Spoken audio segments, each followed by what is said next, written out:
Ny mety ho toetry ny andro eny an-dranomasina ny alarobia 4 janoary 2024 amin'ny 9 maraina hatramin'ny alakamisy 17 janoary 2024 amin'ny 9 maraina. Ho an'ny morontsiraka atsinanana Cap-Tambre hatrany Capeste. Andrahoana amin'ny tsitokotoko avy atsimo atsinanana na atsimon-drivotra ka ho 20 hatramin'ny 20 km isan'ora. Anonjabe an-dranomasina ahavon'ny onja 2 hatramin'ny 2,5 metatra. Capeste hatrany Mahanoro. Ho maina ny andro amin'ny ankapobeny. Avy atsimo na atsimo atsinanana ny rivotra ka ho 20 hatramin'ny 17 km isan'ora. Anonjabe an-dranomasina ahavon'ny onja 2 hatramin'ny 2,5 metatra. Mahanoro hatrany Taolagnaro. Ho maina ny andro amin'ny ankapobeny. Avy atsimo atsinanana ny rivotra ka ho 9 hatramin'ny 9 km isan'ora. Avy avaratra atsinanana kosa manakaiky ny Taolagnaro ka ho 20 km isan'ora. Anonjabe an-dranomasina ahavon'ny onja 2,7 metatra aridina 2 metatra ny amin'ny faran'ny fito-taona. Taolagnaro hatrany Cap Sainte-Marie. Ho maina ny andro amin'ny ankapobeny. Avy atsinanana somary avaratra atsinanana ny rivotra ka ho 17 hatramin'ny 19 km isan'ora.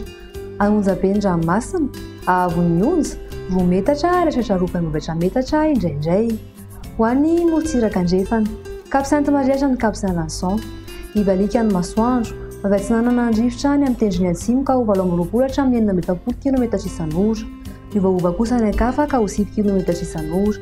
Adiny mpanonja na anonjabe an-dranomasina ahavon'ny onja 2 metatra ny atsimon' Toliara ary ray hatramin'ny 2,5 metatra kosa ny ankafa.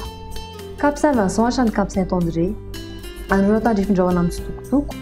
Avy avaratra ny rivotra manakaiky ny Besalampy ka ho 9 hatramin'ny 20 km isan'ora. Avy andrefana kosa ny ankafa ka ho 7 hatramin'ny 9 km isan'ora.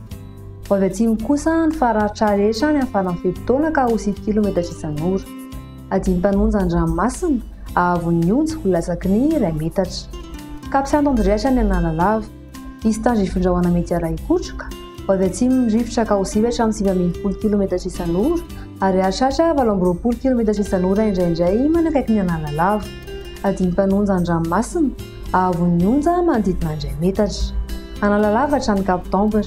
Andrahoana amin'ny tsitokotoko avy atsimo ny rivotra ka ho 20 hatramin'ny 20 km isan'ora.